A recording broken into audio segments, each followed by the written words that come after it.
Okay guys, wheel time. Wheels are my favourite part of any bike. I've always been a big fan of wheels.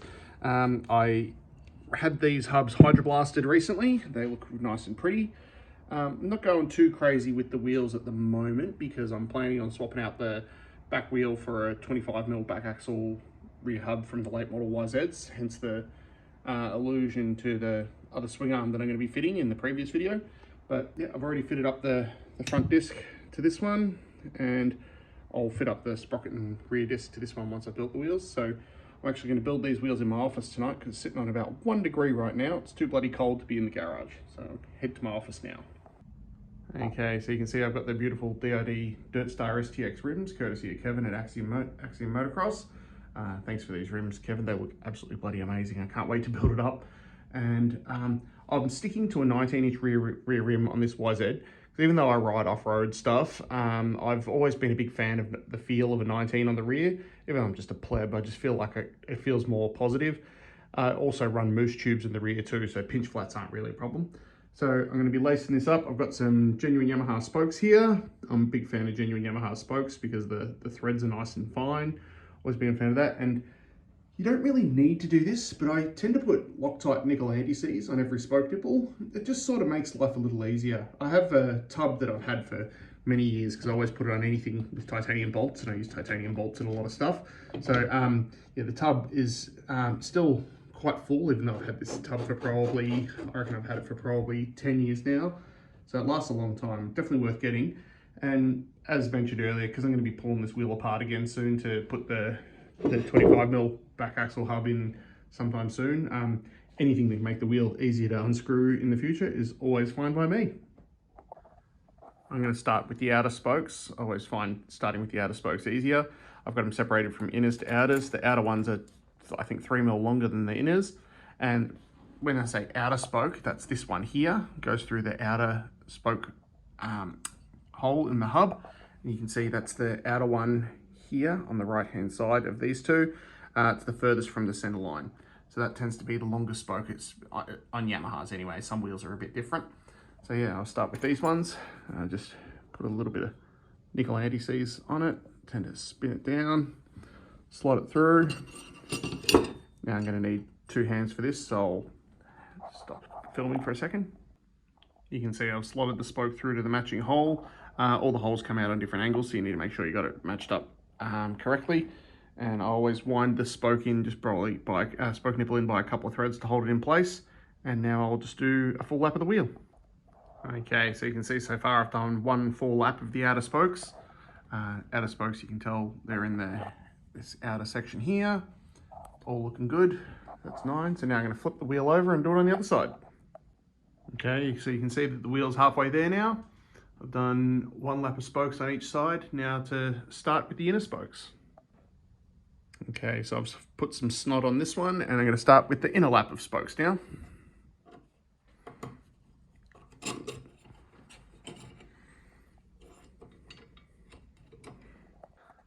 All right, now that the 3rd lap of spokes is done, time to flip it over and do the last lap, which is the inside on the disc side. All right, that's 1 wheel built, so let's start on the front one.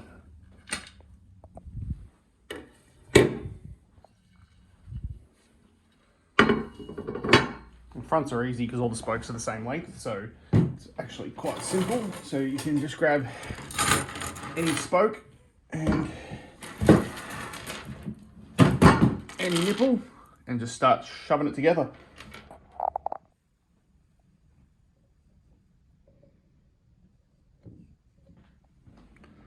Start with the outer lap again, kind of like with the other one, with the rear wheel.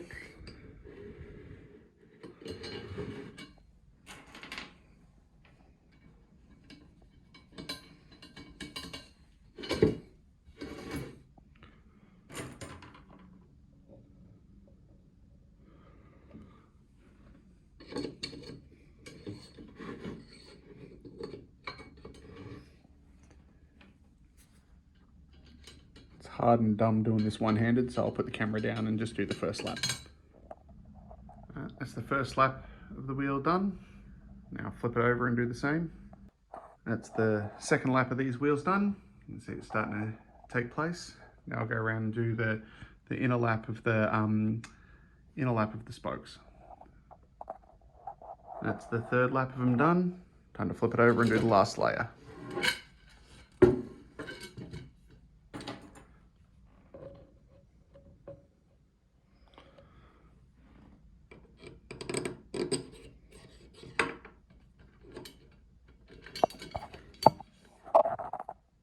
Okay, so that's the final lap of the wheel built up. So all ready to true them up. So 2 very pretty wheels there, and I'll just get the truing stand out and screw them together properly.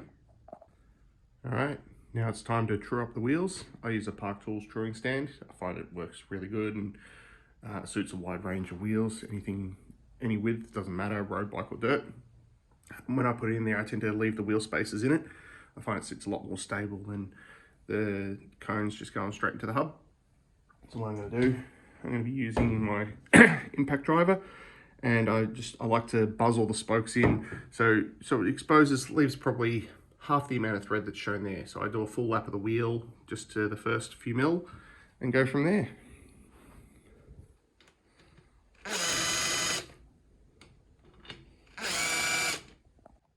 Okay, so you can see I have all the spoke nipples buzzed in, so they're sort of halfway down the threads.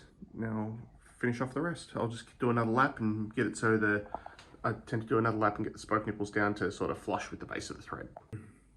Okay, so you can see I've got the wheel basically mostly screwed together now, and so naturally it goes pretty concentric as you work your way around. So now what I'll do is I'll go around and I make sure I sort of finger tight all the spoke nipples up to so they sort of feel a little snug, sort of as tight as you can get with your fingers, and then I'll go around with the spoke spanner. And I've just realized once I got to this stage that I've got 2 sets of Yamaha spokes here. One set is for the earlier 22mm axle hub, and one set's for the 25mm axle hub, which I've got put aside for when I do the rear hub conversion. And me, in my infinite wisdom, I've put it together using the later model spokes, which are 3mm too long. So I'm going to buzz it apart and put the correct spokes in.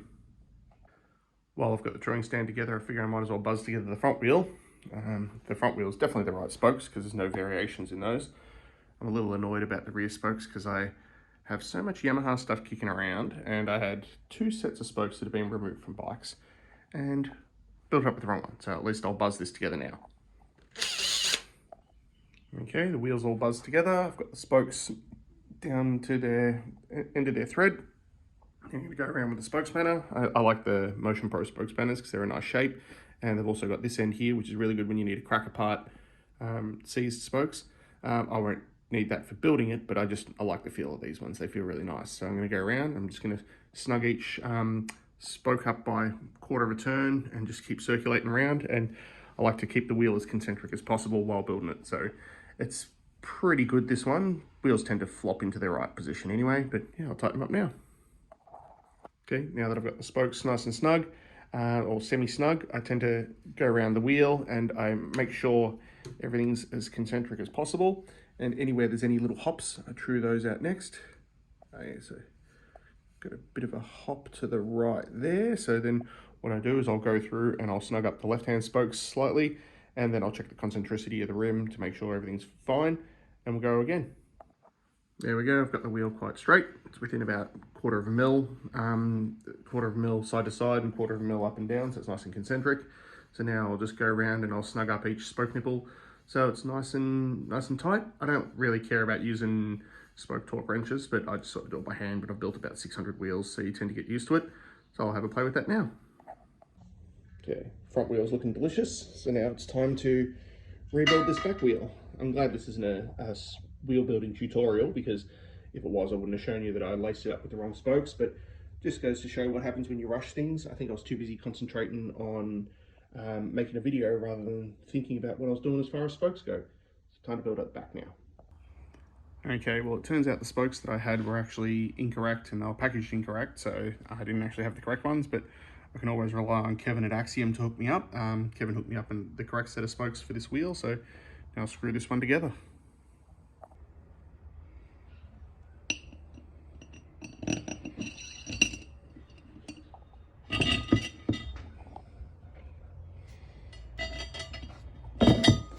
Doing this one-handed is dumb. I'm going to put the phone down and just screw it together. I've laced up all the outer spokes. Now I'm going to go through and do the inner spokes. Woo.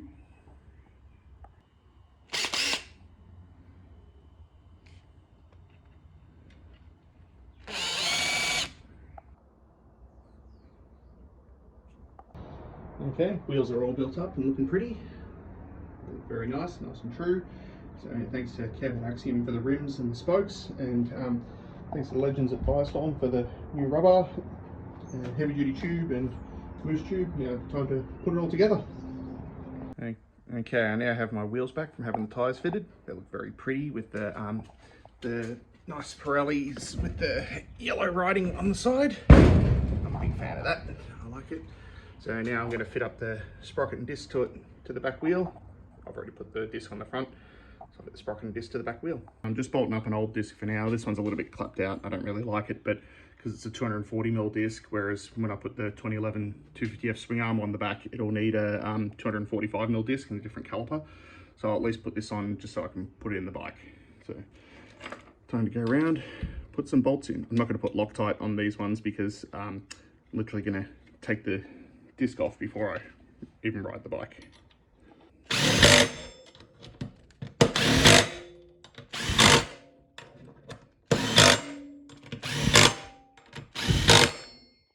Now for the sprocket, I've been given one of these JT Sprockets lightweight steel ones.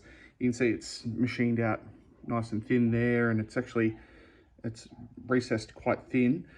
Doesn't really weigh that much. It's not quite as light as the alloy sprockets I usually run, but I'll give it a go and see how it goes. I usually like to just run alloy sprockets because I just like them, but yeah, I'll give this one a go. Now you can see I've had this bottle of Loctite for about 130 years, but it still is going fine, so I'm going to use some of this. The nozzle doesn't work anymore because it's so old, so I'll just tip a little bit of it onto this bit here. Cool, probably a bit much. And I always put a dab of Loctite on each, even though you use the metal locking washers, I still put a dab of Loctite on each bolt before I put them in. I've now got all the sprocket bolts all fitted and torqued up with some Loctite.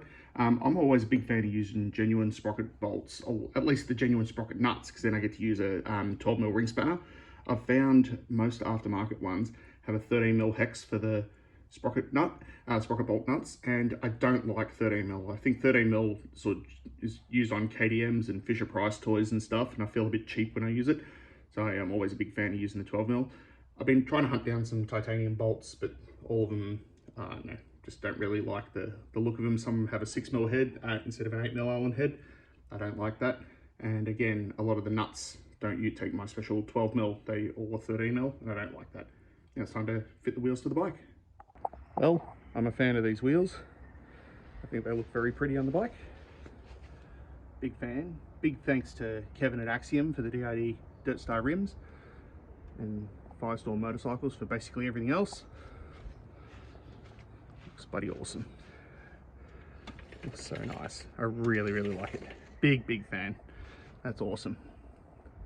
Now I've turned the bike around so you can see it from the other side. And yeah, big fan.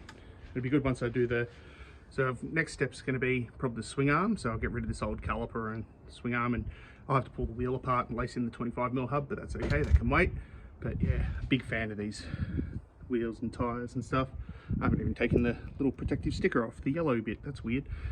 Got a lot of things to do next, but yeah, just wanted to have a test fit with these wheels. It looks awesome. So next will be probably some engine stuff, get rid of brake pedal, put a stocky pedal on. I got some fancy frame stuff that I'm doing, get the airbox hydroblasted, fit my graphics that should be arriving any day now, and then I'll do the things with the forks that I plan on doing. Well, in the end, I think it looks pretty damn nice.